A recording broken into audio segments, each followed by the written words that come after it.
Hello everyone, I am doctor Dishant, your biology faculty. आज अपन target NEET का जो minor test second हो रहा है उसका सॉल्यूशन अपन देखने जा रहे हैं। तो चलिए देखते हैं। तो वेरी फर्स्ट क्वेश्चन अपने सामने आ रहा है 136 नंबर क्वेश्चन और लिख रखा है the organism which provide pearl belong to which class.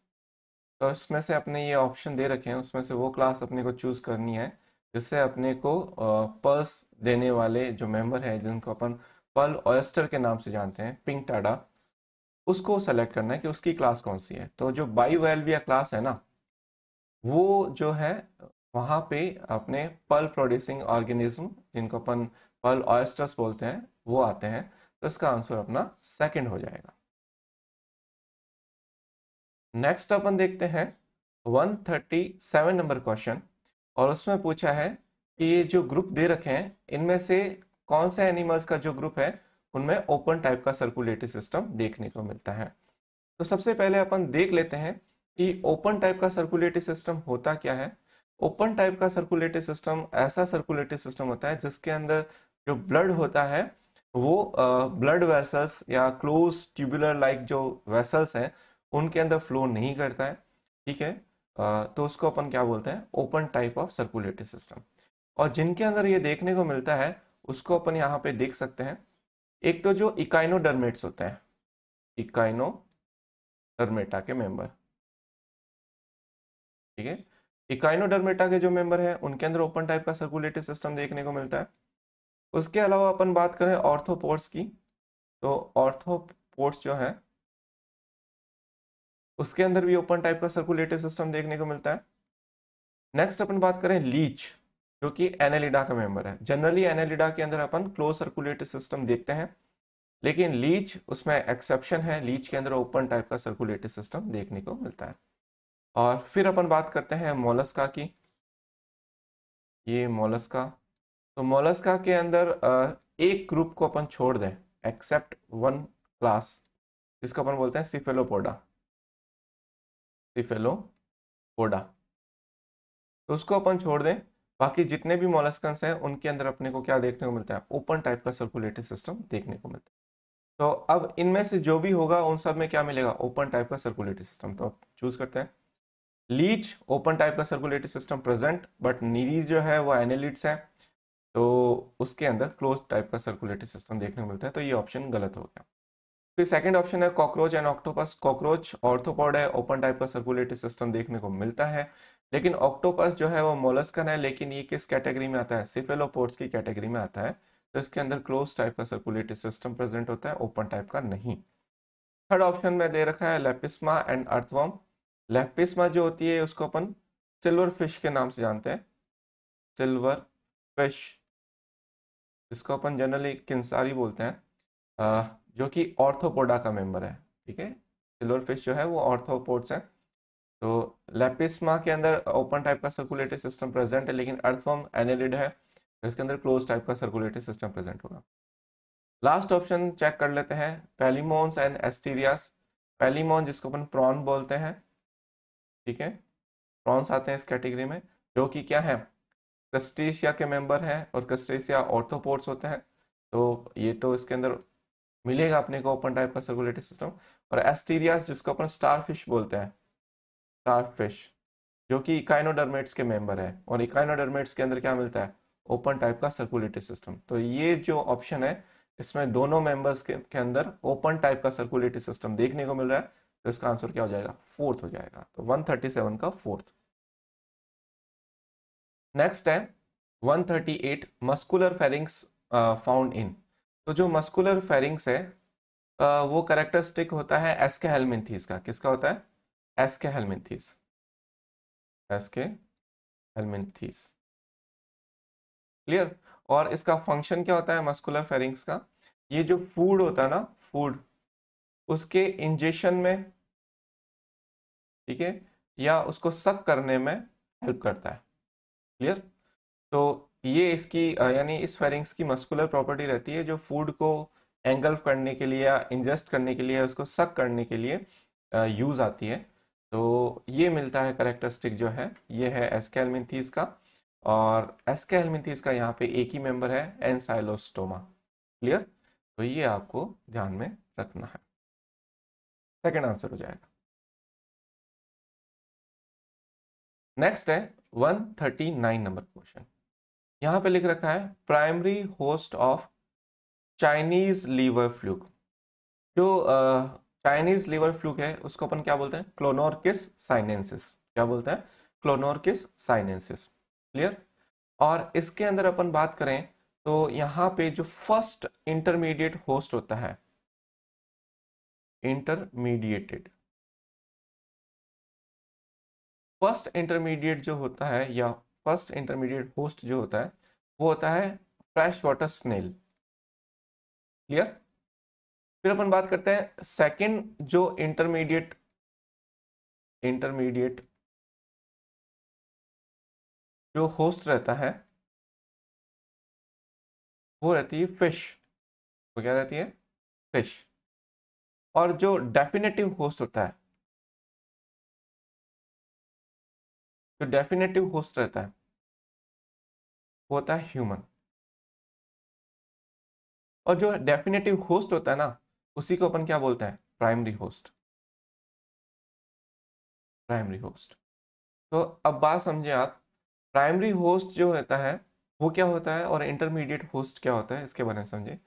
Primary host वो होस्ट होता है जिसमें ये जो पैरासाइट होते हैं वो अपना सेक्सुअल रिप्रोडक्शन परफॉर्म कर पाते हैं और उनके अंदर अडल्ट फॉर्म अपने को देखने को मिलती है।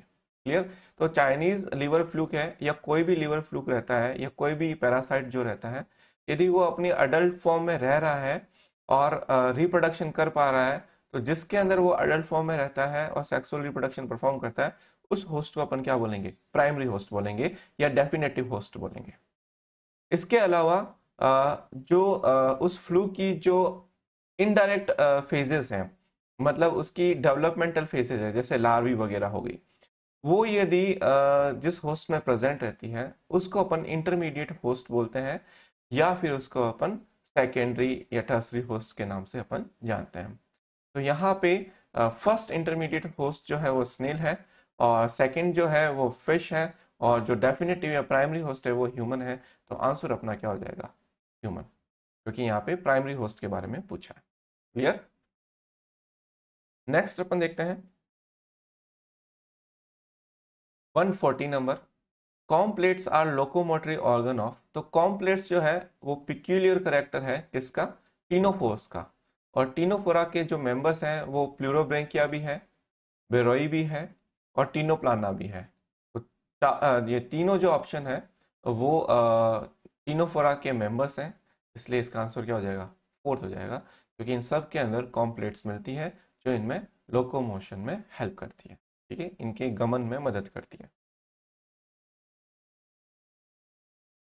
141 की अपन बात करते हैं तो यहाँ पे अपने को कॉलम फर्स्ट को कॉलम सेकंड के साथ मैच करना है।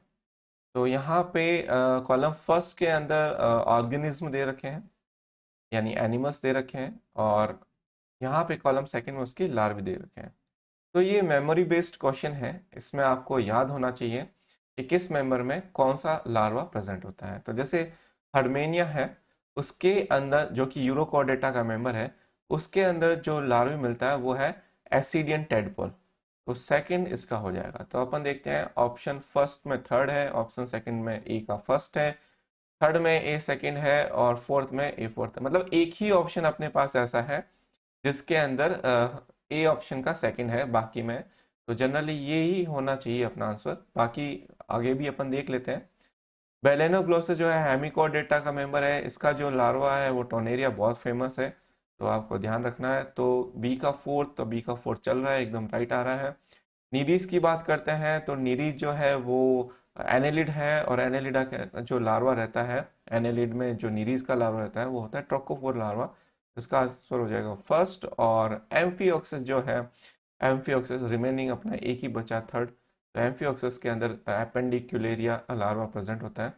तो ए का सेकंड, बी का फोर्थ, सी का फर्स्ट और डी का थर्ड, ये थर्ड ऑप्शन फुलफिल कर रहा है। तो उसका सूटेबल आंसर जो है 141 का वो अपन थर्ड करेंगे। तो इसका आंसर थर्ड अपन को राइट मानना है। नेक्स्ट अपन देखें 142 का। तो 142 में लिख रखा है which of the following characters are true for petromyzon. ठीक है ना। तो पेट्रोमाइजोन जो होता है वो साइक्लोस्टोमेट्स होता है। पेट्रोमाइजोन क्या होता है? साइक्लोस्टोमेटा। साइक्लोस्टोमेटा की कैटेगरी में पेट्रोमाइजोन आता है। तो फर्स्ट लिख रखा है generally it is called lamprey. Yes, इनको अपन लैम्प्रे के नाम से जानते हैं। Single nostril present. यस, ये मोनोराइनस होते हैं, यानी जो साइक्लोस्टोमेट्स होते हैं उनमें मोनोराइनस कंडीशन देखने को मिलती है।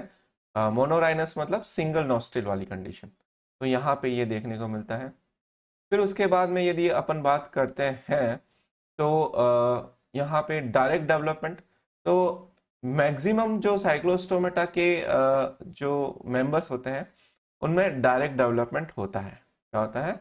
डायरेक्ट डेवलपमेंट होता है, मतलब सीधा अडल्ट बनता है, उसमें बीच में जो है इंटरमीडिएटरी लार्वी फेजेस नहीं मिलती। लेकिन जो पेट्रोमाइजोन है ना, पेट्रोमाइजोन, इसके अंदर लार्वी प्रेजेंट होती है। उसको अपन बोलते हैं एमोसिट लार्वी। क्या बोलते हैं? एमोसिट लार्वी। एमोसिट लार्वी। तो यहाँ पे अपने को इनडायरेक्ट डेवलपमेंट देखने को मिलता है, डायरेक्ट डेवलपमेंट नहीं देखने को मिलता। तो ये आंसर गलत है। क्लियर? फिर लिखता है पेयर्ड फिन्स प्रेजेंट नहीं। जो साइक्लोस्टोमेट्स के मेंबर होते हैं उनमें पेयर प्रेजेंट नहीं होते, पेयर्ड फिन्स नहीं होते। ये मान लो ये साइक्लोस्टोमेट्स है, ये साइक्लोस्टोमेट्स के मेंबर है मान लो। क्लियर? और यहाँ पे आपको एक तो डोर्सल फिन देखने को मिलेगा। क्लियर? और एक इनके पीछे कॉर्डल फिन्स अपने को देखने को मिलता है। तो ये वाला डोर्सल फिन हो गया, ये कॉर्डल फिन हो गया, और ये पेयर्ड नहीं होते हैं। तो इसलिए आप यहाँ कह सकते हो कि यहाँ पे अपने को पेयर्ड फिन नहीं दिखते, तो ये भी ऑप्शन गलत हो गया। It is also known as jawless fishes. Yes, यहाँ पे जो प्रेजेंट नहीं होता, साइक्लिक माउथ होता है इनका, और ये इस माउथ की हेल्प से एज ए एक्टोपैरासाइट वर्क करते हैं और ब्लड वगैरह को सक करते हैं। इसीलिए तो जो लेस फिश होने की वजह से इसको अपन क्या बोलते हैं? False fish. क्या बोलते हैं? False fish. तो इसमें अपन देखते हैं, एक तो फर्स्ट ऑप्शन सही है, सेकंड सही है, और फिफ्थ सही है। तो फर्स्ट, सेकंड और फिफ्थ वाला ऑप्शन जो है वो मुझे यहाँ पे फोर्थ फोर्थ दिखाई दे रहा है। तो मैं इसका आंसर क्या करूंगा? फोर्थ करूंगा। क्लियर? तो 142 का क्या हो जाएगा? फोर्थ हो जाएगा। नेक्स्ट अपन देखते हैं 143। In which of the following animals air sac और स्विम ब्लैडर, जिसको अपन बोलते हैं, इज एब्सेंट। एब्सेंट बताना है। तो मुझे पता है कि जो कार्टिलेजिनस फिशेज होती हैं उनके अंदर एयर ब्लैडर एब्सेंट रहते हैं, और जो ऑस्टियोएक्थिस होते हैं, मतलब बोनी फिशेज जो होती हैं, उनके अंदर एयर ब्लैडर प्रेजेंट रहते हैं। और जिनके अंदर एयर ब्लैडर प्रेजेंट रहेंगे उनमें फ्लोटिंग नेचर रहेगा, उनको बॉयंसी मिल जाएगी, तो वो उनको कंटिन्यूस स्विम नहीं करना पड़ता। लेकिन जो कार्टिलेजिनस फिशेज होती हैं उनके अंदर एयर ब्लैडर एब्सेंट रहते हैं, तो उनको सिंक होने से बचने के लिए, डूबने से बचने के लिए उनको कंटिन्यूस स्विम करना पड़ता है। तो यहाँ पे लेबियो की बात करूँ तो वो लेबियो को अपन रोहू बोलते हैं, और रोहू जो है वो बॉनी फिश है, तो ये गलत हो जाएगा। टेरोफाइलम की अपन बात करते हैं तो इसको एंजल फिश बोलते हैं, और ये भी बॉनी फिशेस का एग्जांपल है ऑस्ट्रेक्टिस का, तो ये भी गलत हो जाएगा। काइमेरा जो है, काइमेरा, हाँ ये जो है ये अपना कह सकते हैं कि ये कॉन्ट्रोएक्टिस का मेंबर है। तो यहाँ पे अपने को एयर ब्लैडर देखने को नहीं मिलता है, तो ये सही है। अच्छा, काइमेरा को अपन किंग हैरिंग फिश या फिर घोस्ट फिश, या इसको अपन रैट फिश भी कहते हैं। तो ये सारे नाम काइमेरा का है, तो ये आंसर मुझे लग रहा है। और क्लेरियस कैलेरियस जो है इसको अपन मंगूर बोलते हैं, और ये भी ऑस्टियोएक्टिस यानी बॉनी फिश का मेंबर है, तो ये भी आंसर नहीं होगा। तो इसका आंसर मैं थर्ड करूंगा, आंसर थर्ड रहेगा इसका 143 का, थर्ड काइमेरा। क्लियर? आपको याद रखना है जो कॉन्ट्रोएक्थिस होती है ना, कॉन्ट्रोएक्थिस, जिसमें कार्टिलेजिनस स्केलेटन देखने को मिलता है, जिसको अपन कार्टिलेजिनस फिश बोलते हैं, है ना, कार्टिलेजिनस फिश। उनमें एयर ब्लैडर क्या रहता है, एब्सेंट रहता है। तो एयर ब्लैडर एब्सेंट, क्लियर, ये आपको ध्यान में रखना है। नेक्स्ट है 144। तो 144 की मैं बात करता हूं तो लिखा हुआ है observe the table below and choose the row which in correct inform. मतलब यहाँ पे ग्रुप दे रखा है और यहाँ पे उसके कैरेक्टरिस्टिक दे रखे हैं। तो इसमें से 3 जो ऑप्शन होंगे उनमें जो इनमें मिलान होगा वो करेक्ट है, एक ऐसा है जो कि गलत है, जो अपने को चूज करना है। तो वो कौन सा है वो देखते हैं अपन। तो फर्स्ट अपन ऑप्शन देखते हैं, लिख रखा है invertebrates coded lack backbone. Yes, जो इनवर्टिब्रेट्स हैं वो नॉन कोऑर्डिनेट्स की कैटेगरी में आते हैं, और जो नॉन कोऑर्डिनेट्स होते हैं उनमें नोटोकॉर्ड एब्सेंट रहती है, और नोटोकॉर्ड ही आगे चल करके वर्टिब्री कॉलम के अंदर मॉडिफाइड होती है। तो जो इनवर्टिब्रेट्स हैं वो नॉन कोऑर्डिनेट्स हैं, तो उनके अंदर बैकबोन देखने को नहीं मिलती। तो ये आंसर जो है वो सही है, क्योंकि इसने लिखा है लैक ऑफ बैकबोन, तो ये करेक्ट मैच किया हुआ है, ये सही है, यहाँ पे ये सही है। फिर लिखा है जोलेस फिशेस जो है लैक और नोटोकॉर्ड नहीं। देखो ये ऑप्शन मुझे सही नहीं लग रहा है, ये सही नहीं है। ऐसा क्यों? क्योंकि जो जॉलेसिस फिशेस होते हैं वो साइक्लोस्टोमेटा की कैटेगरी में आते हैं, और जो साइक्लोस्टोमेट है वो कोडेट्स होते हैं, ठीक है, और कोडेट्स के अंदर नोटोकॉर्ड प्रेजेंट रहती है। लेकिन यहाँ पे क्या लिखा हुआ है, लैक, तो लैक नहीं होता, वहां पे प्रेजेंस रहती है। तो ये ऑप्शन गलत लग रहा है मेरे को, तो ये गलत हो गया। फिर लिखा है थर्ड ऑप्शन बॉनी फिश के बारे में। तो जो बॉनी फिश है उनमें मेसोडर्मल, साइक्लॉइड और टिनोइड स्केल्स होते हैं। तो जो स्केल्स होते हैं वो एपिडर्मल स्ट्रक्चर्स होती है, और जनरली वो मेसोडर्मल इन नेचर रहती है, या मेसोडर्म से डिराइव्ड रहती है। तो वो मेसोडर्मल इन ऑरिजिन रहते हैं, तो ये भी सही है। और कार्टिलेजिनस फिशेस की अपन बात करें तो लिख रखा है कि स्क्रॉल वॉल्व्स इन इंटेस्टाइन। यस, अब जो कार्टिलेजिनस फिशेस की बात करते हैं, जैसे इसका शार्क वगैरह की अपन बात करते हैं, शार्क और की बात करते हैं, तो जो उसकी इंटेस्टाइन का जो पोस्टीरियर पार्ट होता है, मतलब जो पोस्टीरियर इंटेस्टाइन होती है, उनके अंदर स्पाइरल शेप क्या कुछ रिजिज मिलता है, ठीक है। इन स्पाइरल शेप रिजिज को अपन क्या बोलते हैं, स्पाइरल वॉल, ठीक है, या फिर इनको अपन क्या बोलते हैं, क्रॉल वॉल। तो ये भी ऑप्शन क्या है, राइट है। तो गलत क्या है अपना, सेकंड वाला। तो सेकंड वाली मैचिंग सही नहीं है, तो इसका आंसर क्या हो जाएगा, सेकंड। 144 का अपन सेकंड चूज करेंगे। नेक्स्ट अपन देख रहे हैं 145।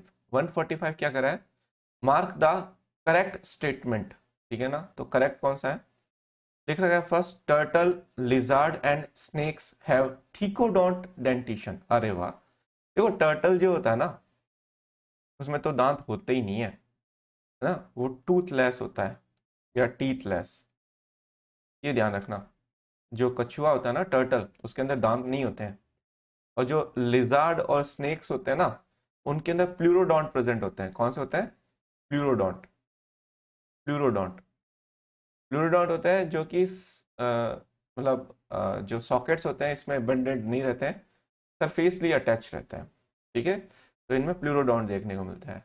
और थीकोडोंट, रही बात थीकोडोंट की, तो रेप्टीलिया के अंदर, क्योंकि ये सारे मेंबर क्या है, रेप्टीलिया के हैं, तो रेप्टीलिया के जो मेंबर है उसमें जो क्रोकोडाइल होता है, क्रोकोडाइल, उस क्रोकोडाइल के अंदर अपने को थीकोडोंट देखने को मिलता है, मगरमच्छ के अंदर। क्लियर, तो ये स्टेटमेंट तो भाई साहब गलत हो गया, ठीक है। फिर लिखा हुआ है second, viper venom cause death due to paralysis of respiratory muscles and asphyxia. नहीं, देखो वाइपर जो है वो पॉइजनस स्नेक है, क्लियर। और मैं इसकी बात करूं तो इसका जो वीनम होता है, यानी इसका जो टॉक्सिन होता है, वो हीमोटॉक्सिन होता है, हीमोटॉक्सिन, ठीक है, जिसको अपन कार्डियोटॉक्सिन भी बोलते हैं, कार्डियोटॉक्सिन। और ये सर्कुलेटरी सिस्टम को कोलैप्स कर देता है। मतलब कहने का मतलब ये है कि हीमोटॉक्सिन का मतलब जो आरबीसी वगैरह होती है ना, उसको उसका डिस्ट्रक्शन करना शुरू कर देते हैं ये, ठीक है। तो वाइपर का जो वीनम है या जहर है या टॉक्सिन है, वो न्यूरोटॉक्सिन की कैटेगरी में नहीं आता, वो हीमोटॉक्सिन की कैटेगरी में आता है। तो ये ऑप्शन जो है वो अपने को ध्यान में रखना है। तो 145 में ये तो गलत हो गया। फिर लिखा है थर्ड की बात करते हैं, in chameleon scales are found. Yes, जो कैमेलियन वगैरह होते हैं इनकी जो स्किन होती है उस पे एपिडर्मल स्ट्रक्चर प्रेजेंट होती है, स्केली स्किन होती है इनकी। तो ये ऑप्शन जो है वो मुझे राइट लग रहा है।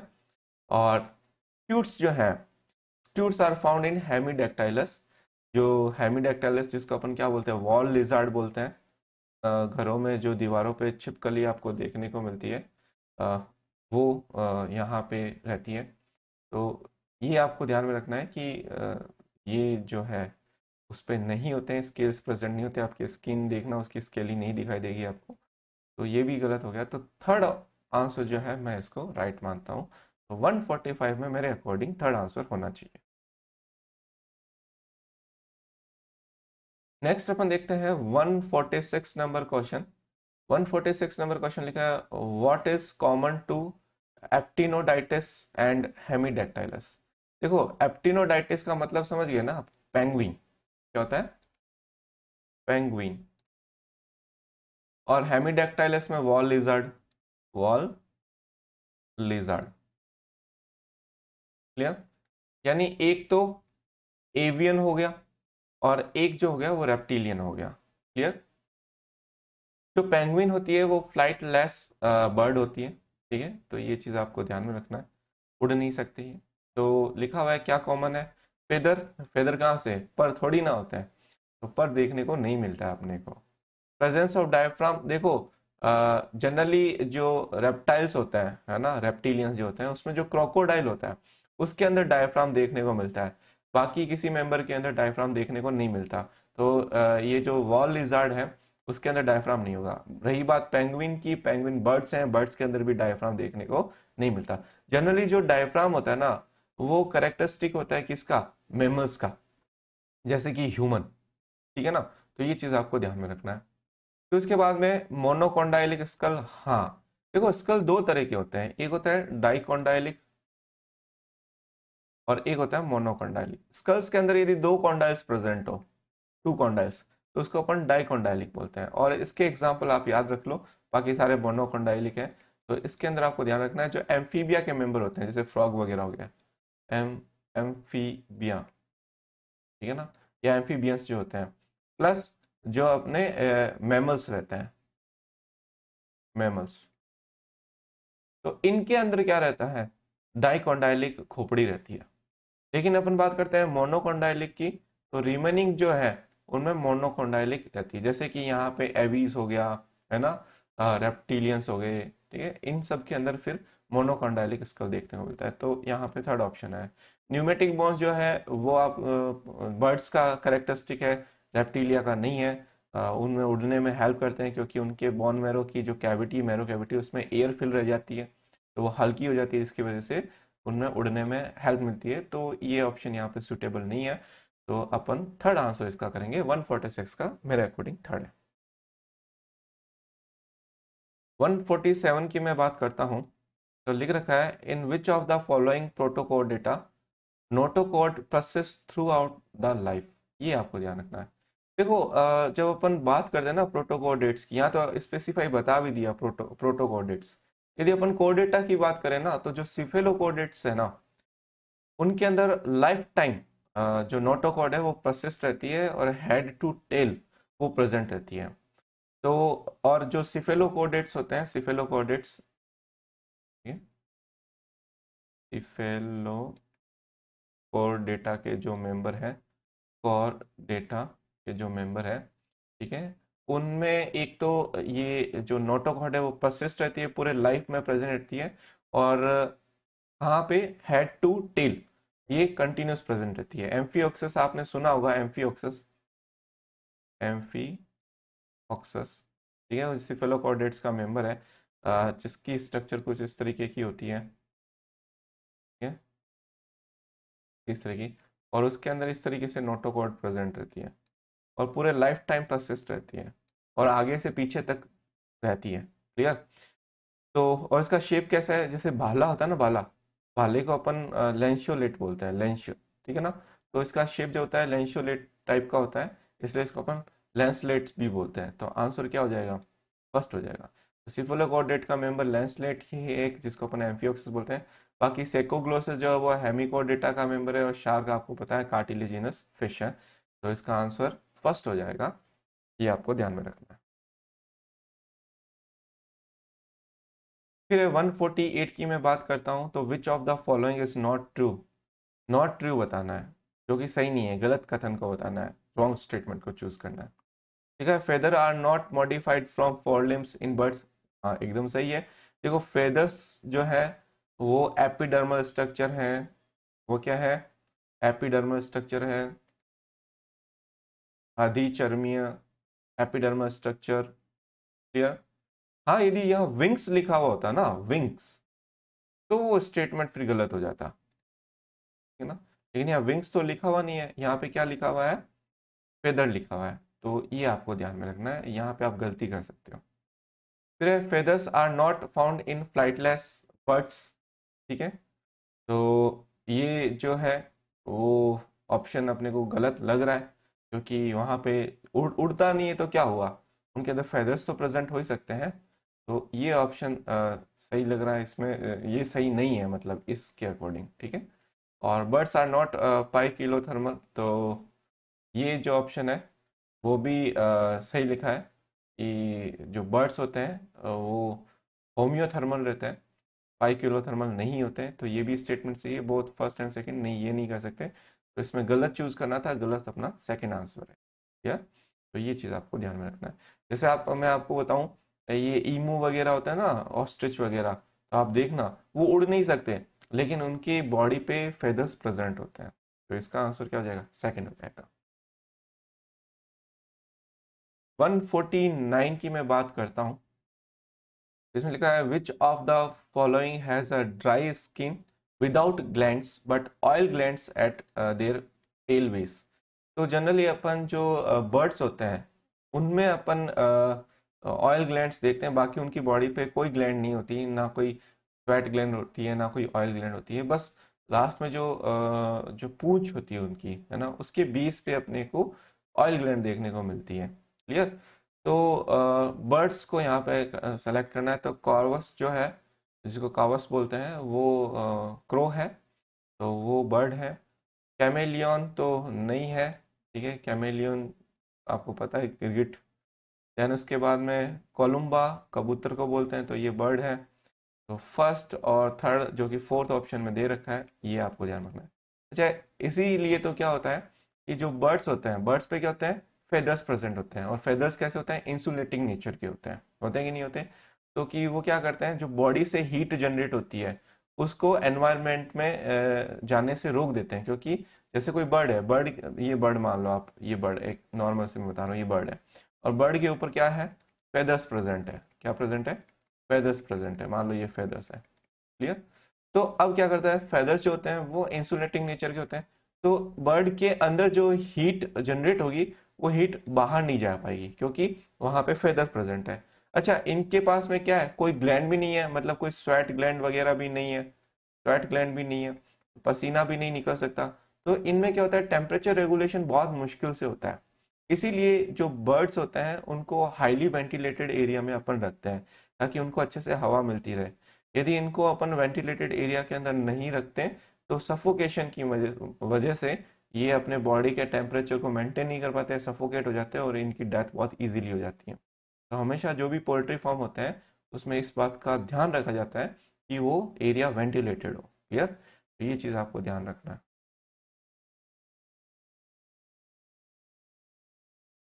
150 की मैं बात करता हूँ, तो यहाँ पे लिख रखा है 150 में अपन में जो है उसमें लिख रखा है कॉलम फर्स्ट और कॉलम सेकंड दिया हुआ है, उसको अपने को मतलब करेक्ट बताना है, ठीक है।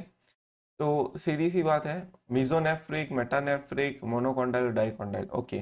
तो मैंने आपको मोनोकॉन्डाइल और डाइकॉन्डाइल का तो कंसेप्ट क्लियर कर ही दिया था, कि जो मोनोकॉन्डाइलिक होती है, ये डाइकॉन्डाइलिक जो खोपड़ी होती है, ठीक है, वो अपने को एक तो एम्फीबिया में देखने को मिलती है, और दूसरा अपने को मैमल्स में देखने को मिलती है, क्लियर, ये आपको ध्यान में रखना है। तो ये चीज़ होगी, बाकी सब में आपने को क्या देखने को मिलेगा, मोनोकॉन्डाइलिक देखने को मिलेगा।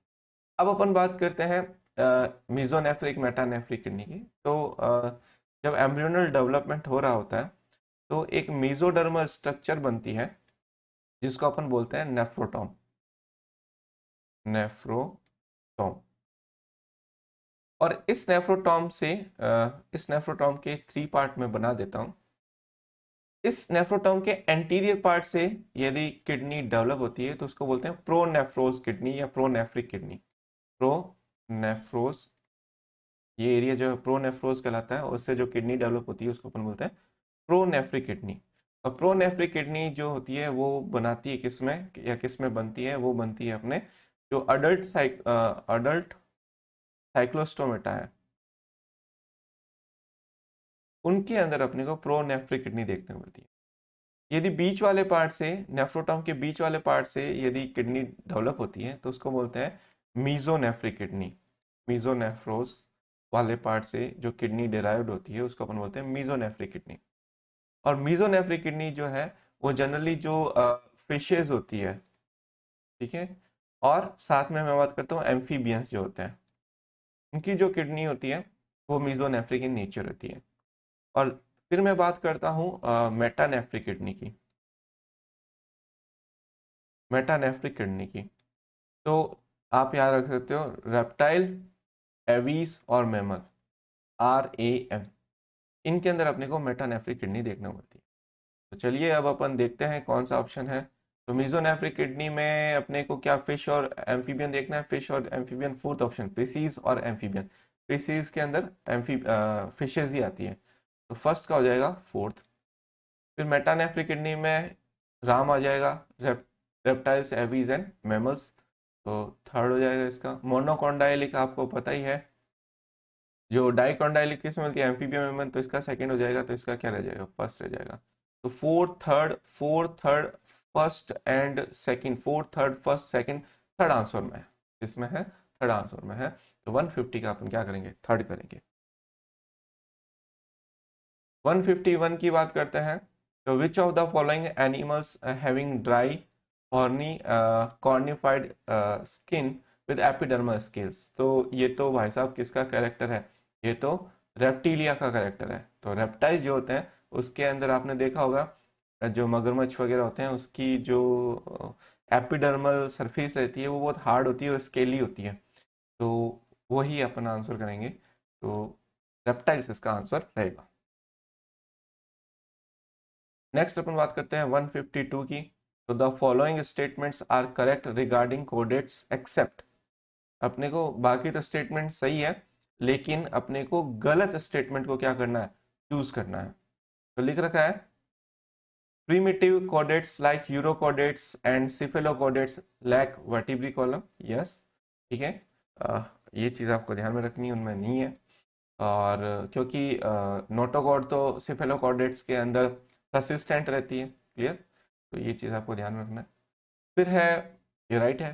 सेकंड है all vertebrates are chordates but all chordates are not vertebrates, ठीक है, तो ये भी ऑप्शन सही है, बहुत फेमस है, ठीक है, क्योंकि कॉर्डेटा के अंदर वर्टिब्रेटा ग्रुप आता है ना। तो ऑल वर्टिब्रेट्स कॉर्डेट्स होते हैं, लेकिन ऑल कॉर्डेट्स वर्टिब्रेट्स नहीं होते हैं, क्योंकि कॉर्डेट के अंदर अपन बात करें तो प्रोटोकॉर्डेट और ये वर्टिब्रेट्स वाले कैटेगरी जो है वो इन्वॉल्व होती है। तो जो प्रोटोकॉर्डेट्स के मेंबर हैं, यूरोकॉर्डेट्स, सिफेलोकॉर्डेट्स, तो वो वर्टिब्रेट्स नहीं होते हैं, ठीक है, जो कि ऊपर भी लिखा हुआ है, ठीक है, फर्स्ट वाला ऑप्शन। तो फर्स्ट और सेकंड ऑप्शन जो है वो आपस में एक दूसरे को एक्सप्लेन कर रहे हैं, ठीक है, यानी फर्स्ट वाली चीज को सेकंड वाला ऑप्शन जो है एक्सप्लेन कर रहा है। फिर देखते हैं in all vertebrates a bony vertebral column is found. नहीं, ऐसा कहाँ है। देखो वर्टिब्रल कॉलम में बात करें तो दो तरह के वर्टिब्रल कॉलम हो सकते हैं, ये कार्टिलेजिनस भी हो सकता है और बॉनी भी हो सकता है। आप देखो जो कार्टिलेज फिशेज होती है कॉन्ड्रोएक्थिस, उसके अंदर जो वर्टिब्रल कॉलम होता है ना, या एंडोस्केलेटन होता है, वो कार्टिलेज से मिलके बनता है।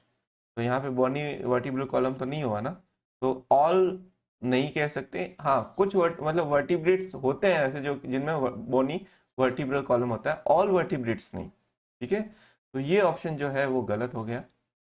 इन craniates notochord is replace by a vertebral column, ये बात सही है। ठीक है, क्रेनिएट्स के अंदर वर्टिब्रेट्स आते हैं, तो ये बात सही है। थर्ड जो है वो मुझे गलत लग रहा है, तो 152 का मेरे अकॉर्डिंग थर्ड होना चाहिए। 153 की मैं बात करता हूं, तो which of the following is incorrect, इनमें से कौन सा इनकरेक्ट है। रिगार्डिंग बर्ड्स, बर्ड्स के लिए बता रखा है, बर्ड्स आर बाइपिडल ऑर्गेनिज्म, यस बात सही है, दो पैरों पे ही चलते हैं, चार पैरों पे थोड़ी नहीं चलते हैं। In flying birds long bones are hollow and pneumatic, yes यही तो इसका कैरेक्टरिस्टिक फीचर है, न्यूमेटिक बोन्स प्रेजेंस। ठीक है, लिखा है respiration occur through exchange of gases in alveoli and in air sac. अब जब रेस्पिरेटरी सिस्टम को देखोगे बर्ड्स के अंदर, तो वहाँ पे जो ट्रेकियल सिस्टम होता है वो कनेक्टेड रहता है एयर सैक्स के साथ में। ठीक है, लेकिन वहाँ पे अपने को कहीं पे एल्वियोलाई देखने को नहीं मिलती, तो ये एल्वियोलाई वाला जो ऑप्शन है वो थोड़ा गलत है। नेक्स्ट अपन देख लेते हैं फोर्थ भी, कि digestive system has additional chamber called crop and gizzard. ये तो बहुत फेमस चीज़ है, ये तो लिखा हुआ भी है आपके बुक के अंदर।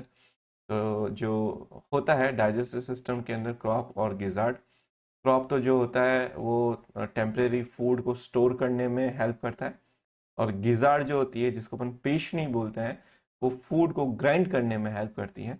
तो ये चीज़ आपको देखने को मिलता है वहाँ पे। तो फोर्थ सही है, फर्स्ट भी सही है, सेकंड भी सही है, थर्ड जो है सही नहीं है, इम्प्रोप्रिएट है, जो अपन कह सकते हैं इसको, ढंग से नहीं है ये सही। तो ये थर्ड ऑप्शन मेरे अकॉर्डिंग होना चाहिए, है ना। तो थर्ड 153 का थर्ड अपन करेंगे।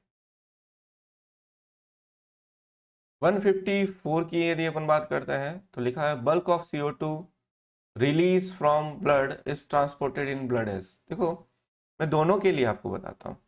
देखो जो CO2 होती है ना, उसका ट्रांसपोर्टेशन तीन फॉर्म में होता है। एक होता है प्लाज्मा में डिजोल्व, तो 7% जो पार्ट होता है CO2 का, वो प्लाज्मा में डिजोल्व होकर के जाता है, डायरेक्ट डिजोल्व हो जाता है। लगभग 70% पार्ट जो होता है, जो कि मेजर पोर्शन है CO2 का, वो बाइकार्बोनेट आयन के फॉर्म में, या बाइकार्बोनेट्स के, सोडियम बाइकार्बोनेट, पोटेशियम बाइकार्बोनेट्स के फॉर्म में ये क्या करता है, ट्रांसपोर्ट होता है।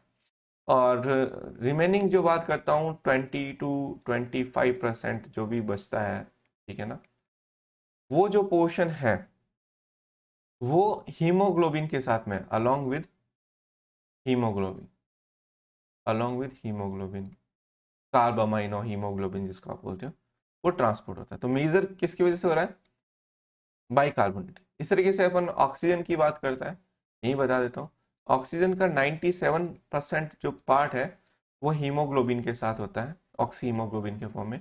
रिमेनिंग 3% पार्ट है वो प्लाज्मा में डिजोल्व फॉर्म में होता है। तो अपने को तो पूछा किसके बारे में, CO2 के बारे में पूछा है, तो CO2 के बारे में बताएंगे। तो यहाँ लिखा है कार्बामाइन हीमोग्लोबिन ब्लड प्लाज्मा होते हुए 20-25% होता है, तो मेजर नहीं है ये, मेजर पूछा ना बल्क वाला, इसको मत भूलना। बाइकार्बोनेट इन डब्ल्यू, भाई साहब WBC के अंदर कब से बाइकार्बोनेट चलने लगे। फिर लिखा है bicarbonates in RBC and blood plasma, अच्छा दोनों दे दिए इसके अंदर, यानी यहाँ पे ये दोनों ऑप्शन को कंसिडर कर लिया, तो बात सही है, ये भी हो सकता है। Dissolve in blood plasma, dissolve in blood plasma सिर्फ 7% है, वो बल्क नहीं है।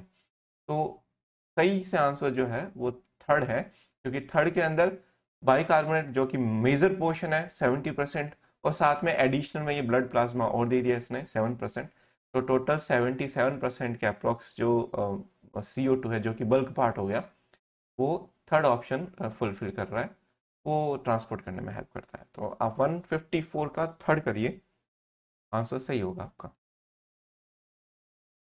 155 की मैं बात करता हूं, a person has excelled with maximum force yet 1200 ml of air is remaining in his lungs, this volume is called. देखो अपन पूरा एफर्ट के साथ में यदि एयर को बाहर निकाल देते हैं, एक्सपायर कर देते हैं, फिर भी अपने लंग्स के अंदर प्रेशर डिफरेंस की वजह से, जिसको बोलते हैं इंट्राप्यूरल प्रेशर, ठीक है ना, उसकी वजह से अपनी लंग्स के अंदर की तरफ कुछ एयर ट्रैप रहती है, और उस ट्रैप, वो जो एयर है वो अपने फोर्सफुली एक्सपायर करने के बाद भी अपने लंग्स के अंदर रह जाती है, और जो पीछे रह जाती है उसको अपन अवशिष्ट बोलते हैं, रेजिडुअल बोलते हैं। और एयर का वो वॉल्यूम जिसको अपन अपने एफर्ट के साथ एक्सपायर करने के बावजूद भी अपने लंग्स के अंदर रिटेन रह जाता है, उसको अपन क्या बोलते हैं, रेजिड्यूल वॉल्यूम। और वो क्यों रहता है, वो रहता है इंट्रा प्लूरल प्रेशर की वजह से। देखेंगे अपन इंट्रा प्लूरल प्रेशर क्या होता है, आगे क्वेश्चन भी आएगा अपना ऐसा। तो फोर्थ आंसर इसका आपको करना है। नेक्स्ट 156 जो है वो है वेंटिलेशन रेट में be expressed as. Ventilation rate क्या होती है कि 1 मिनट के अंदर अपन कितना एयर का वॉल्यूम क्या करते हैं, एक्सचेंज कर लेते हैं। ठीक है, तो जनरली जो अपन सांस लेते हैं उसमें एयर का वॉल्यूम जो इन्वॉल्व होता है उसको अपन टाइडल वॉल्यूम बोलते हैं। क्या बोलते हैं, टीवी, टाइडल वॉल्यूम, जैविक आयतन। ठीक है, ये ज्वारीय आयतन। ठीक है, टाइडल वॉल्यूम लगभग वो कितना होता है, 500 ml होता है। लीटर में बोलूं तो 0.5 लीटर। क्लियर, कोई प्रॉब्लम नहीं है यहाँ तक।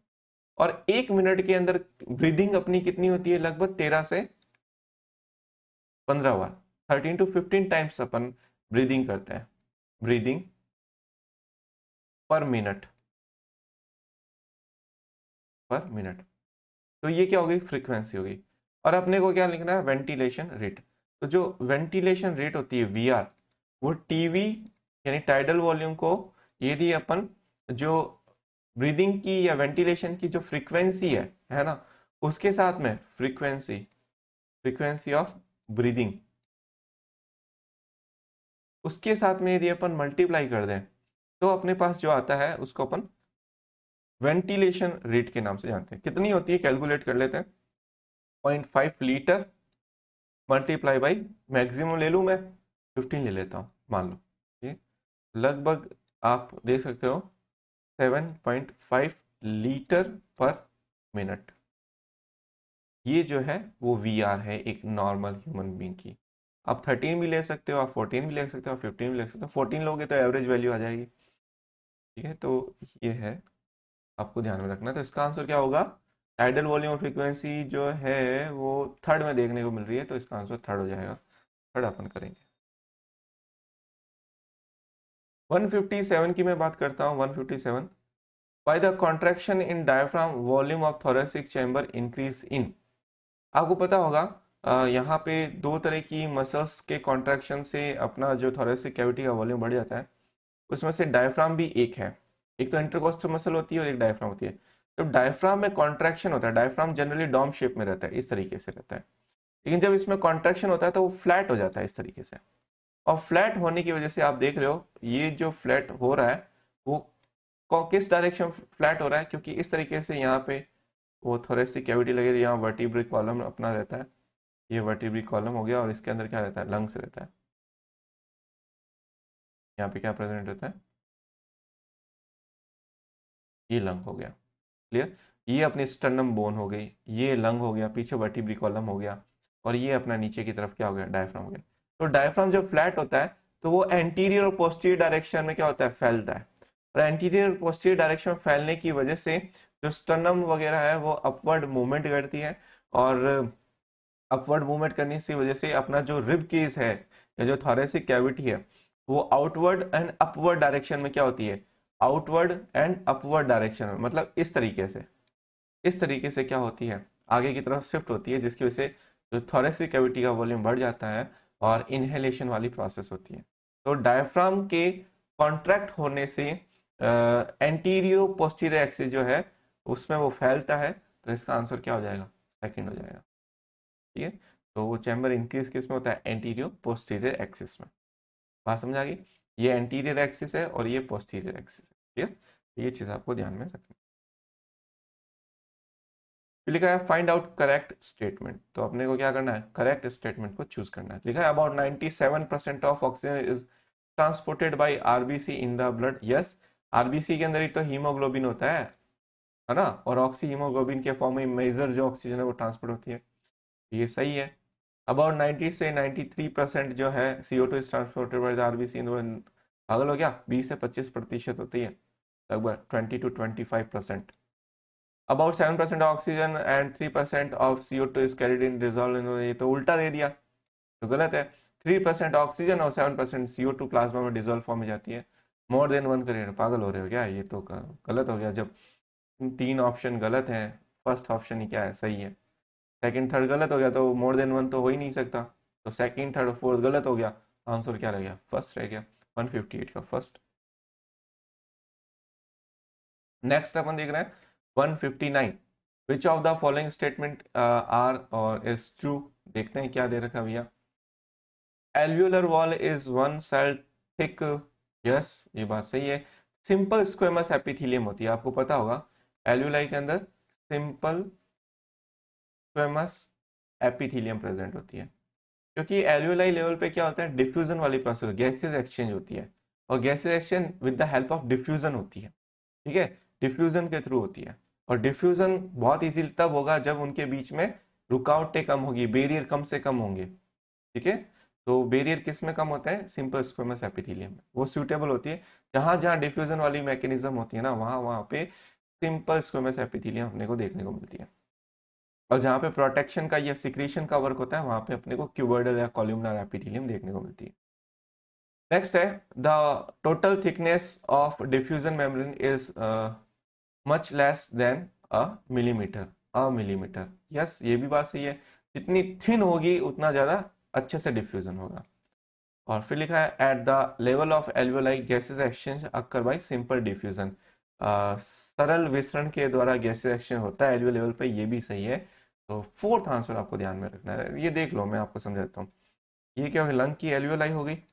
इस एल्वियोलाई में क्या होती है? सिंपल स्क्वेमस एपिथेलियम है। ये क्या है? Simple squamous epithelium. और यहां से क्या आती है? ब्लड कैपिलरीज आती है।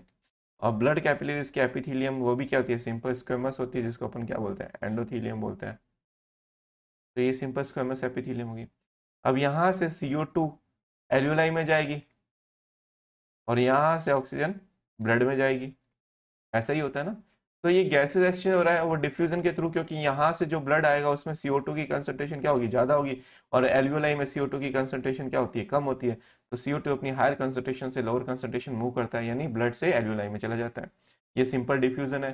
तो यहाँ पे डिफ्यूजन कब होगा? जब ये जो लेयर बन रही है ना एल्वियोलाई की लेयर, तो इसके बीच में फ्लूइड रहता है।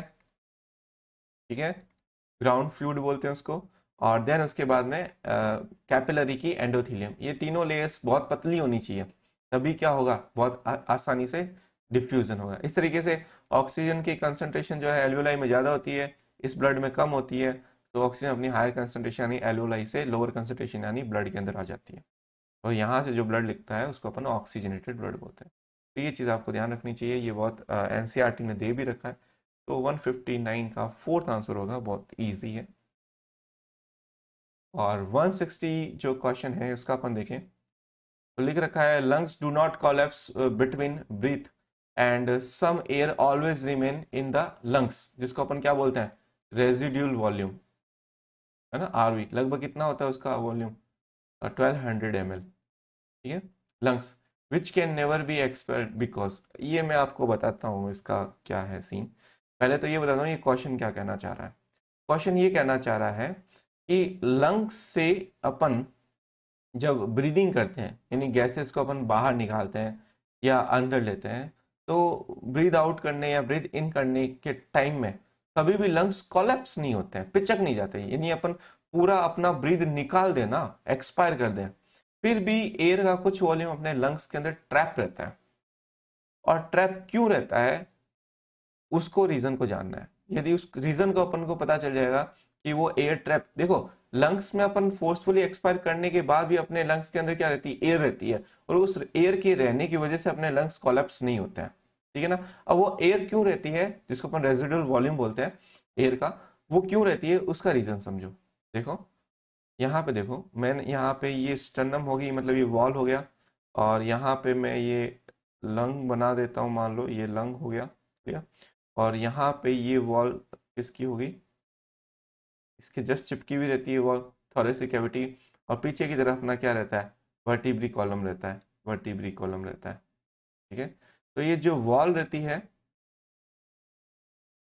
थोरेसिक कैविटी की, वो एकदम लंग से चिपकी हुई रहती है। ये अपना लंग है, ठीक है, ये लंग की वॉल है। और ये क्या है अपनी? वो ये वाली जो अपन कह रहे हैं, ये वो मस्कुलर वॉल है। और आपको पता होगा लंग और मस्कुलर वॉल के बीच में आपको पता है एक डबल लेयर प्रेजेंट होती है, जिसको अपन बोलते हैं प्लूरा, है ना। तो लंग्स किससे कवर रहता है? प्लूरा से रहता है, प्लूरा की डबल मेम्ब्रेन से कवर रहता है। तो यदि मैं इसका यहाँ पे क्रॉस सेक्शन बनाऊं यहाँ से इसका, तो आप देखोगे कि ये यहाँ वाला पोर्शन तो क्या है? लंग वाला पोर्शन है। इसके बीच में ये वाला जो है वो क्या है? प्लूरल कैविटी है अपनी। ये एक्सटर्नल प्लूरा हो गई, ये इंटरनल प्लूरा हो गई, ठीक है। और ये प्लूरल कैविटी, और ये क्या हो गई? वो मसल्स हो जाती है, थोरेसिक कैविटी की मसल्स हो गई, जो कि इलास्टिक नेचर की होती है। अब अपन लंग्स का जो वॉल्यूम रहता है, एयर प्रेशर रहता है, लंग्स के अंदर जो एयर प्रेशर रहता है वो रहता है 760 mm ऑफ Hg, ठीक है। और एनवायरमेंट का बाहर का प्रेशर भी क्या होता है? 760 mm ऑफ Hg। तो लंग्स के अंदर, लंग्स की जो ल्यूमन है उसके अंदर भी 760 और बाहर भी क्या है? 760। तो रिलेटिवली यदि अपन बात करें प्रेशर की, तो यहाँ पे रिलेटिवली 0 mm ऑफ Hg जो है वो प्रेशर प्रेजेंट होता है। यानी नेट अपन बात करें तो यहाँ पे कोई तरह का प्रेशर ग्रेडियंट नहीं बनता और एयर एक्सचेंज नहीं होती है नॉर्मल कंडीशन में, ठीक है। लेकिन यदि अपन प्लूरा की बात करें तो प्लूरा के अंदर जो प्रेशर रहता है वो रहता है 756, है ना, 756 mm ऑफ Hg। और बाहर एनवायरनमेंट में कितना है? 760 है। तो लगभग 4 mm ऑफ Hg है ना, वो इस प्लूरल कैविटी के अंदर कम है, ठीक है। तो मैं यहाँ लिख सकता हूँ रिलेटिवली यहाँ पे प्रेशर कितना है? -4 mm ऑफ Hg। और जब नेगेटिव में प्रेशर होता है ना, तो नेगेटिव में प्रेशर जो होता है वो सक्शन प्रेशर होता है। कैसा होता है? टू सक, सक्शन, सक करने वाला, खींचने वाला, पुलिंग प्रेशर जिसको अपन बोलते हैं, वो होता है। क्लियर? तो अपने प्लूरल कैविटी के अंदर क्या देखने को मिलता है? सक्शन प्रेशर देखने को मिलता है। उस सक्शन प्रेशर की वजह से क्या होता है? इस -4 mm ऑफ Hg जो है, उस -4 mm ऑफ Hg की वजह से इस प्लूरल कैविटी के अंदर एक सक्शन प्रेशर जनरेट होता है, जो लंग की वॉल को अपनी तरफ खींचता है और मसल वॉल को भी अपनी तरफ खींचता है, दोनों तरफ। यानी ये अपने चारों तरफ जो वॉल्स होगी उसको अपनी तरफ खींचे रखेगा। तो ये जब खींचेगा खींचेगा तो क्या होगा? यहाँ पे क्या होगा? वॉल्यूम बढ़ेगा, लंग कैविटी में, लंग की ल्यूमन के अंदर वॉल्यूम बढ़ेगा। और लंग के अंदर वॉल्यूम बढ़ेगा तो प्रेशर क्या होगा? कम होगा। प्रेशर कम होगा तो वहां पे एयर क्या रहेगी? ट्रैप रहेगी। वहां पे एयर क्या रहेगी? ट्रैप रहेगी। तो इस -4 mm ऑफ Hg, जो कि एक तरह का क्या है? नेगेटिव प्रेशर है। इसको नेगेटिव प्रेशर को अपन क्या बोलते हैं? सक्शन प्रेशर भी बोलते हैं। सक्शन प्रेशर, जिसको अपन और क्या बोल सकते हैं? इसको अपन और बोल सकते हैं पुलिंग प्रेशर, खींचने वाला, पुलिंग प्रेशर, ठीक है ना। तो सक्शन प्रेशर या पुलिंग प्रेशर की वजह से प्लूरल कैविटी में नेगेटिव प्रेशर रहता है, वो खींचता है लंग की वॉल को। लंग की वॉल को खींचता है तो लंग की वॉल में खींचने की वजह से लंग का वॉल्यूम बढ़ता है, और हमेशा उसके अंदर कुछ वॉल्यूम एयर ट्रैप रहती है, और उस एयर को अपन क्या बोलते हैं? Residual volume. इसका अमाउंट लगभग ह्यूमन के अंदर 1200 ml होता है। तो यहाँ पे आपको ध्यान रखना है कि जो इंट्रा प्लूरल प्रेशर होता है वो पुलिंग प्रेशर होता है, और वो नेचर में कैसा होता है? नेगेटिव। नेगेटिव का मतलब सक्शन, सक करना, ठीक है ना। तो ये चीज आपको ध्यान रखना है। तो इस फिनोमिना को कंसिडर करते हुए यदि अपन ऑप्शन को चूज करते हैं तो जो सेकेंड आंसर है वो करेक्ट माना जाएगा। क्लियर? ये आपका 160 नंबर क्वेश्चन होता है। नेक्स्ट अपन देखते हैं 161 का। तो 161 की अपन बात करें तो trachea divides into two bronchi in thorax at the level of. तो ये अपने को याद रखना है, मेमोरी बेस्ड क्वेश्चन है ये। जो फिफ्थ थोरेसिक वर्टिब्री होती है वहाँ पे जो ट्रेकिया है बाइफरकेट हो जाता है प्राइमरी ब्रोंकाई के अंदर। फोर्थ आंसर इसका अपन करेंगे। नेक्स्ट है 162। और 162 की यदि मैं बात करता हूँ, लिखा है कि कॉलम फर्स्ट को कॉलम सेकंड के साथ में अपने को मैच करना है। जो अस्थमा वाली कंडीशन होती है उसके अंदर क्या रहता है? अस्थमा में स्पाज्म आते हैं, ठीक है ना। तो वो चीज़ आपको ध्यान रखना है। तो ये आपको ध्यान रखना है। तो मेरे हिसाब से इसका आंसर हो जाएगा 2, ठीक है। तो अस्थमा में सेकंड। ब्रोंकाइटिस के अंदर क्या होता है? इन्फ्लामेशन हो जाता है, और जिसकी वजह से क्या होता है कि ब्रोंकाई में सूजन आ जाती है। उसको अपन क्या बोलते हैं, ब्रोंकाई जो है, आइटिस रिप्रेजेंट करता है इन्फ्लामेशन को, ब्रोंकाई मतलब ब्रोंकाई में इन्फ्लामेशन आ जाए। फोर्थ जो है वो हो सकता है राइनाइटिस के अंदर क्या रहता है कि जो नेजल पैसेज होता है, नेजल जो मेम्ब्रेन होती है, उसके अंदर क्या होता है, इन्फ्लामेशन आ जाती है। तो फर्स्ट इसका हो जाएगा। और फिर एम्फाइसीमा की बात करता हूँ, तो यहाँ पे एम्फाइसीमा की कंडीशन में जो एल्यूलाई की वॉल होती है वो डैमेज हो जाती है। तो ये थर्ड जो है वो मुझे सूटेबल लग रहा है। तो ए का सेकंड, बी का फोर्थ, सी का फर्स्ट और डी का थर्ड। यस, सही है।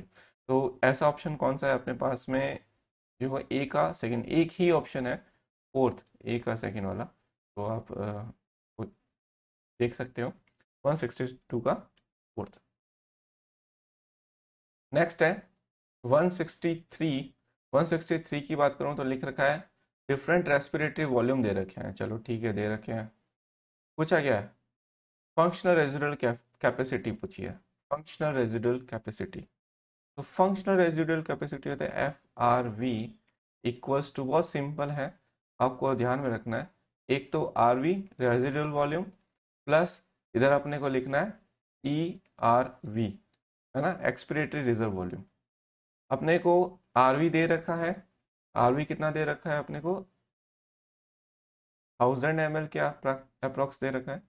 और प्लस ई आरवी अपने को नहीं दे रखा, अपने को आई आरवी दे रखा है, इसकी ईसी भी दे रखा है। देखो ईसी क्या होती है, expiratory capacity, EC equal to TV जो टाइडल वॉल्यूम होता है प्लस जो ईआरवी होता है उसको बोलता है। ईसी अपने को गिवन है कितना है, 1500 ml, 1500 ml। टीवी है 500 ml, ठीक है। और ईआरवी अपने को पता लगाना है, इसको एक्स मान लेता हूँ। तो एक्स की वैल्यू कितनी आ जाएगी, यानी ईआरवी कितना आ जाएगा, लगभग 1000। ईआरवी की वैल्यू 1000 आ गई। अब इस वैल्यू को, इस 1000 वाली वैल्यू को अपन यहाँ पे पुट कर देते हैं, यहाँ रख देते हैं अपन 1000। तो 1000 प्लस 1000 कितने हो जाएंगे, 2000 ml। तो एफ आर वी की जो वैल्यू रहती है वो कितनी रहती है, 2000 ml। तो अपन क्या करेंगे, सेकंड इसका आंसर है। क्लियर। तो 163 का सेकंड। 164 की अपन बात करते हैं। तो which of the following is wrong with respect to characters of hemichordates. Okay, तो हेमिकोडिट के बारे में बताना है। तो body is soft and devoid of any skeleton. Yes, इसके अंदर हाइड्रोस्केलेटन देखने को मिलता है और बॉडी बहुत सॉफ्ट होती है ना, ब्रिटल, सॉफ्ट ब्रिटल टाइप की। ये सही है, अपने को गलत चूज करना है। The pharyngeal gills are present, बिल्कुल प्रेजेंट होता है वहाँ पे। ब्रेंकियल रीजन होता है वहाँ पे, गिल्स प्रेजेंट होता है जिसके थ्रू ये क्या करता है, रेस्पिरेशन करता है। फिर उसके बाद में circulatory system is complicated and close type नहीं। यहाँ पे क्या होता है, ओपन टाइप का सर्कुलेटरी सिस्टम देखने को मिलता है। जो है यहाँ पे ओपन टाइप का सर्कुलेटरी सिस्टम। लेकिन ये जो सर्कुलेटरी सिस्टम होता है ना ओपन टाइप का, वो उतना ओपन नहीं होता है। यानी यहाँ पे अपन देखें तो ब्लड वेसल्स भी देखने को मिलती है। तो ये पार्शियली आप ओपन या पार्शियली क्लोज बोल सकते हो, पार्शियली ओपन या पार्शियली क्लोज ऐसा बोल सकते हो। क्योंकि इसमें ब्लड जो है वो वेंट्रल और डोर्सल वेन के अंदर फ्लो होता है, लेकिन एट लास्ट वो फिर क्या होता है, ओपन हो जाता है ना। तो ऐसे ओपन टाइप का है। और अच्छे वे में बोले और करेक्ट बोले तो पार्शियली ओपन या पार्शियली क्लोज होता है, ठीक है। तो ये गलत है। और डेवलपमेंट में इंक्लूड टॉर्नेरिया लार्वा, ये बहुत इंपॉर्टेंट है। हेमिकोडिटा का लार्वा जो टॉर्नेरिया लार्वा होता है। तो ये भी सही है, तो आंसर हो जाएगा इसका थर्ड। रॉन्ग स्टेटमेंट चूज करना था। फिर है 165 की बात करें तो लिखा है pelvic क्लैस्पर, internal fertilization and viviparity is characteristics of which of the following group of animal? Chondrichthyes, Osteichthyes, Cephalochordates और Cyclops। ठीक है, ये सारे के सारे एक्वेटिक हैं, इनमें मैक्सिमम तो फिशेज ही हैं, ठीक है।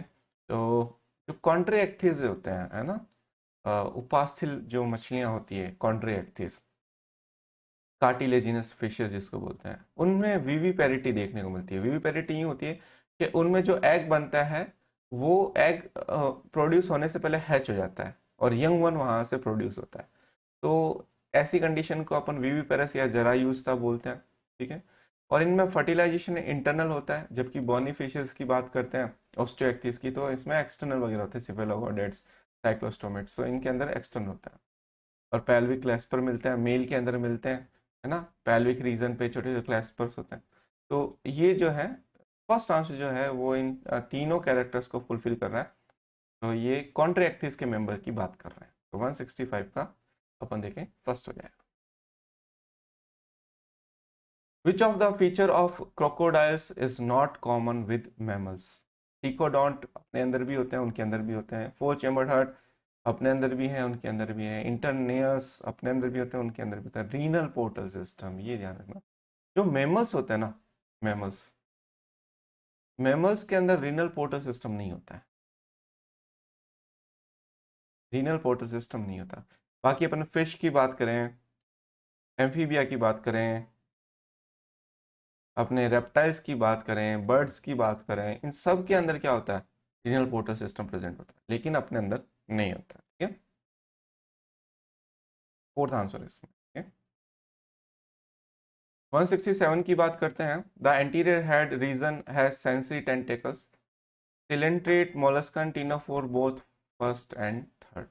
ओके, सेंसरी टेंटेकल्स की बात कर रहे हैं, यानी वहां पे जो टेंटेकल्स हैं, जो स्पर्शक हैं, उनमें संवेदना होनी चाहिए, वो सेंसरी नेचर होने चाहिए।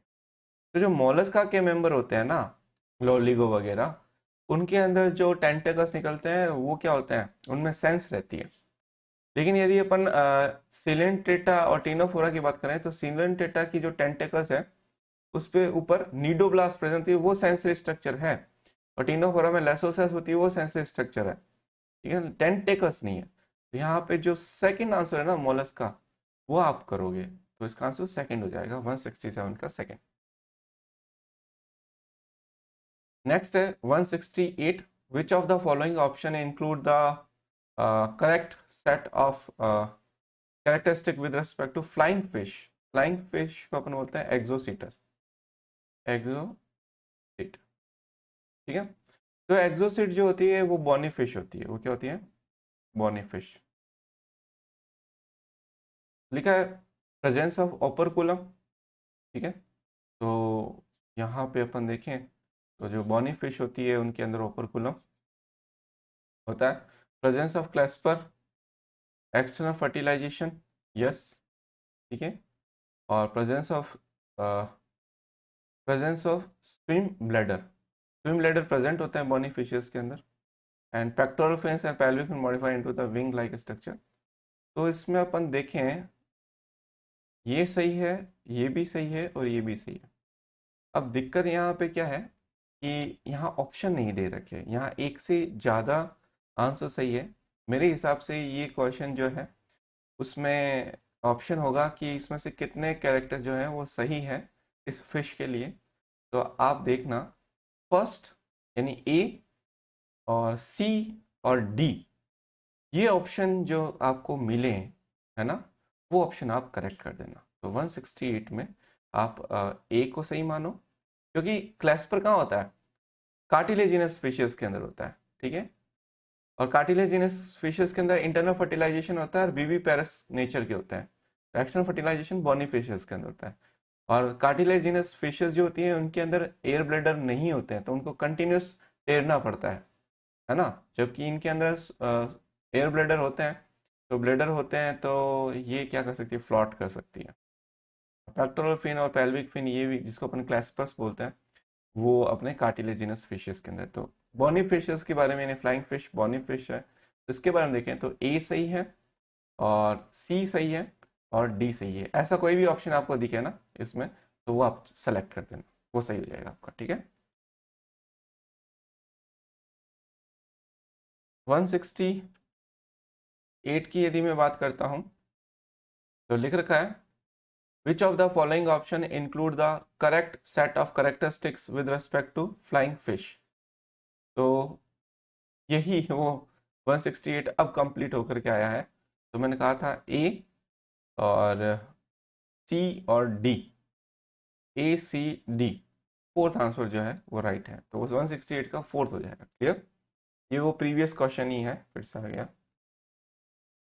169 बोल रहा है during inspiration in mammals the sternum moves. जब इंस्पिरेशन होती है तो मैंने बताया था कि एक तो आउटवर्ड मूवमेंट होती है और एक अपवर्ड मूवमेंट होती है। तो ओवरऑल अपन देखें तो आउटवर्ड अपवर्ड मूवमेंट में अपने को इस तरीके से मूवमेंट देखने को मिलती है। आउटवर्ड मतलब फॉरवर्ड डायरेक्शन में, और अपवर्ड तो फॉरवर्ड और अपवर्ड डायरेक्शन, तो नेट अपने को इस डायरेक्शन में देखने को मिलती है। क्लियर? तो ये चीज़ आपको ध्यान में रखना है। क्लियर? तो फॉरवर्ड एंड अपवर्ड। 170 की बात करें तो कैलेरियस एक्सोस्केलेटन किसमें, एंडोस्केलेटन, एक्सो नहीं है सॉरी, एंडोस्केलेटन पूछा है। इन फाउंड इन कोरल्स में कैल्शियम कार्बोनेट का एक्सोस्केलेटन होता है, फाइला के अंदर कैल्शियम कार्बोनेट का एक्सोस्केलेटन होता है।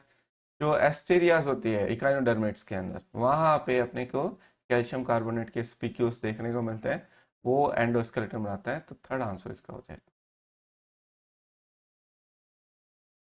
Position of oxyhemoglobin dissociation curve when the blood pH is more than normal and body temperature is less than normal।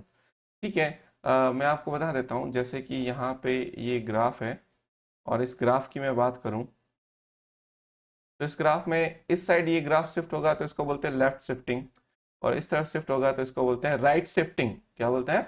Right shifting. तो यहाँ पे ये इस तरीके से और राइट शिफ्टिंग, और ऊपर की तरफ चला जाए तो इसको बोलते हैं लेफ्ट शिफ्टिंग। तो यहाँ पे अपन बोले, इसने पूछा है क्या पीएच मोर हो जाए, ठीक है, नॉर्मल से, और बॉडी टेम्परेचर कम हो जाए। अब देखो क्या है, यहाँ पे कुछ फैक्टर होते हैं, टेम्परेचर, ठीक है, पीएच, ठीक है, और कंसंट्रेशन ऑफ CO2। ये चीज़ रखना। जब टेम्परेचर बढ़ता है, पीएच कम होती है और CO2 की कंसंट्रेशन बढ़ती है, तो जो ग्राफ है वो राइट साइड में शिफ्ट होता है, राइट साइड में। और इसका अपोजिट, जब टेम्परेचर कम होता है, पीएच बढ़ती है, यानी एल्कलाइन पीएच होती है और CO2 कम होती है, तो लेफ्ट साइड में शिफ्ट होता है, सॉरी लेफ्ट साइड में शिफ्ट। अब देख लो, ब्लड पीएच क्या हो रही है, बढ़ रही है, यानी एसिडिक पीएच से एल्कलाइन पीएच में जा रही है, और बॉडी टेम्परेचर नॉर्मल टेम्परेचर कम हो रहा है, तो ये शिफ्ट कहाँ होगा? Left side. कहाँ होगा? लेफ्ट साइड में। तो ये आपको ध्यान रखना, थर्ड ऑप्शन होता है लेफ्ट साइड। फिर अपन देखें 172 की, तो solubility of CO2 and O2 in blood is, तो जो CO2 होती है वो ऑक्सीजन से ज़्यादा सॉल्युबल होती है, और कितनी ज़्यादा होती है? 20 to 25 टाइम्स। तो फोर्थ ऑप्शन ऐसा ही है, लिख रखा है कि जो 20 to 25 times more for CO2 than O2। तो ये आपको ध्यान में रखना है, फोर्थ हो जाएगा। 173 की बात करें तो लिखा है इन एम्फीसीमा। एम्फीसीमा के अंदर जनरली क्या होता है कि जो एल्वियोलर वॉल होती है वो डैमेज हो जाती है, ठीक है। तो यहाँ पे थर्ड जो है डिस्ट्रक्शन ऑफ एल्वियोलर वॉल, वो अपने को देखने को मिलता है, तो थर्ड ऑप्शन हो जाएगा। 174 की बात करता हूँ, तो यहाँ पे कॉलम मैच करने हैं अपने को 174 में। कीसोसाइट जो होती है, कीसोसाइट जो है वो फूड को स्टोर करती है, ये रहता है अपना स्पॉन्जेस के अंदर, ठीक है ना। तो स्पॉन्जेस के अंदर जो सेल्स होती है अमीबोसाइट्स, उनके मॉडिफिकेशन से बनती है थीसोसाइट, तो फूड को स्टोर करती है, तो इसका हो जाएगा सेकंड। जेम्यूस जो होती है, जेम्यूस वो रिप्रोडक्शन में हेल्प करती है, ठीक है ना, इंटरनल बर्ड जिसको बोलते हैं। फिर ऑस्कुलम जो होती है वो वाटर को एग्जिट करती है, 5 हो जाएगा। और स्पीक्यूस जो होते हैं वो स्पॉन्जिन फाइबर के बने हो सकते हैं, क्योंकि स्पीक्यूस स्पॉन्जेस की जो मीजोग्लिया वहाँ पे प्रेजेंट होता है वो कैल्शियम कार्बोनेट, सिलिका और स्पॉन्जिन फाइबर से मिलकर बनते हैं। तो यहाँ पे ए का सेकंड, बी का थर्ड, और सी का फिफ्थ, और डी का फर्स्ट हो जाएगा, जो कि फोर्थ ऑप्शन में है। तो फोर्थ आंसर इसका हो जाएगा। Select the correct statement. Correct statement को चूज करना है, इसमें से सही क्या है वो अपने को देखना है। In close circulatory system cells and tissue are directly bath in blood, गलत, ये तो ओपन टाइप का हो जाता है। Platyhelminthes have a single opening out of body so it called complete digestive system, ऐसा थोड़ी ना होता है। जो सिंगल ओपनिंग होती है ना, जहीं से आता है वहीं से जाता है, तो वो तो क्या ब्लाइंड सैक टाइप का हो जाता है या इनकम्प्लीट टाइप का होता है। तो यहाँ कंप्लीट दे रखा है तो ये गलत हो गया। Notochord is ectodermal structure formed on the dorsal side, ectodermal थोड़ी ना होती है, मेसोडर्मल स्ट्रक्चर होती है, तो ये भी गलत हो गया। From Porifera to Echinodermata all are नोटोकोडेटा, no कोडेटा, non कोडेटा होना चाहिए, देखो यहाँ पे लिखा हुआ है नॉन कोडेटा, तो यहाँ पे क्या है, नॉन कोडेटा ही है, ठीक है ना। हाँ, तो इनको अपन क्या बोलते हैं, नॉन कोडेटा ही तो बोलते हैं या इनवर्टिब्रेट्स बोलते हैं। आंसर क्या हो जाएगा, फोर्थ हो जाएगा, तो ये चीज़ आपको ध्यान रखनी है। 175 का फोर्थ। 176 की मैं बात करता हूँ, तो ट्रू स्टेटमेंट देखना है। Petromyzon is ectoparasite on true fishes, ये बात एकदम सही है। इनका साइक्लिक माउथ होता है और इनके माउथ में जो नहीं होता, तो ये एक्टोपैरासाइट रहती है और उनसे नरिशमेंट लेती है, ठीक है। और ctenophores are sessile and bears cnidocytes, तो टीनोफोर्स नहीं होते, ये यहाँ पे सिलेंट्रेट्स की बात कर रहा है, तो ये गलत हो गया। फिर platyhelminthes includes parasitic as well as non parasitic, ये बात सही है। क्या आप देखोगे तो उसमें से प्लेटीहेल्मिन्थेस में से जैसे डुगीस या जिसको प्लेनिया हो तो फ्री लिविंग होता है, वो पैरासाइटिक नेचर का नहीं होता, ये सही है। Arthropods are most abundant group with calcareous covering, नहीं नहीं नहीं नहीं नहीं, वो मोलस्का की बात कर रहा है। ऑर्थोपोड, ऑर्थोपोड में कैलकेरियस की जगह पे यदि काइटिन होता तो सही हो जाता, काइटिन प्रेजेंट होता है। और कैलकेरियस किस में मिलता है, मोलस्का के अंदर मिलता है। तो फर्स्ट और थर्ड ऑप्शन सही है, तो आंसर सेकंड हो जाएगा, तो 176 का सेकंड। 177 में मैच करना है, तो 177 में मैच कर देते हैं अपन। एक्वाटिक ऑर्थोपोड्स जो होते हैं उनमें रेस्पिरेटरी स्ट्रक्चर गिल्स होती है, जो भी एक्वाटिक होता है उनमें गिल्स या ब्रेंकियल चैम्बर्स देखने को मिलते हैं। स्नेक्स वगैरह जो होते हैं, स्नेक्स वगैरह उनके अंदर लंग्स देखने को मिलता है, ठीक है। और हाइड्रा जो है उस वो बॉडी सरफेस से करता है, और जो मॉस्किटो इंसेक्ट होते हैं ऑर्थोपोड्स उसमें ट्रेकियल ट्यूब्स देखने को मिलती है। तो यहाँ पे ए का सेकंड, थर्ड और सेकंड में दे रखा है, और फोर्थ में भी है। बी का फोर्थ सिर्फ सेकंड ऑप्शन में है, और सी का फर्स्ट और डी का थर्ड, तो ये सही है। सेकंड आंसर जो है वो सही है, 177 का सेकंड हो जाएगा। नेक्स्ट अपन देखते हैं 179। न्यूमोटैक्सिक सेंटर जो है, जो एक इंस्पिरेटरी सेंटर है, वो कहाँ पे होता है, inspiratory produce centre producing inhibition in location. तो इसकी लोकेशन पूछिए कि ये न्यूमोटैक्सिक सेंटर प्रेजेंट कहाँ होता है, तो ब्रेन का जो पोन्स वेरोलाई वाला रीजन है वहाँ पे ये प्रेजेंट होता है, तो थर्ड आंसर हो जाएगा।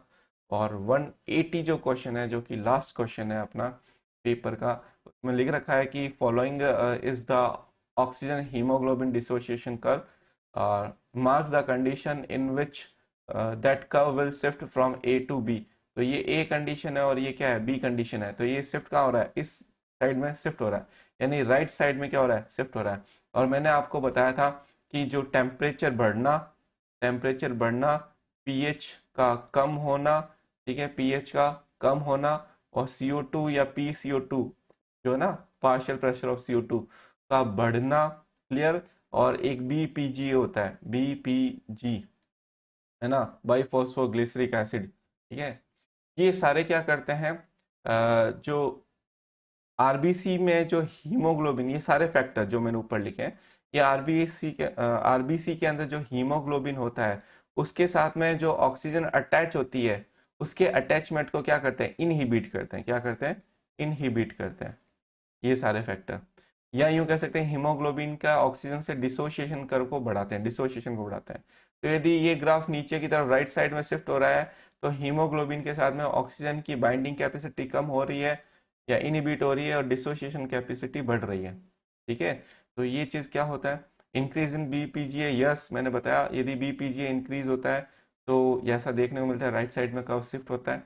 Increase in partial pressure of carbon dioxide, ये भी सही है भैया, ये भी सही है, ठीक है। तो ये तो हो गया राइट साइड के लिए। नेक्स्ट है लो टेम्परेचर और increase in pH blood become more alkaline, ये दोनों होते हैं लेफ्ट साइड में, यानी ऊपर की तरफ शिफ्ट होने में। अपने को तो नीचे की तरफ शिफ्ट होने के लिए बोला है, तो अपन ए और बी को देंगे, तो ए और बी ऑप्शन जो है वो फर्स्ट में है, तो 180 का क्या हो जाएगा, फर्स्ट हो जाएगा, क्लियर। तो ये चीज़ आपको ध्यान रखना। अच्छा, राइट साइड जब शिफ्ट होता है तो हीमोग्लोबिन से CO2 की प्रेजेंस में जो ऑक्सीजन है वो अलग हो जाती है, ठीक है ना, अलग हो जाती है। इसको बोहर इफेक्ट बोलते हैं, ये आपको पता होगा, बोहर और हेल्डन इफेक्ट। तो ये जो है वो आपकी पेपर सॉल्व हो गया। और अभी भी आपको कोई दिक्कत आती है तो आप क्लासरूम के अंदर अपने टीचर से इसको पूछ सकते हैं। Thank you so much.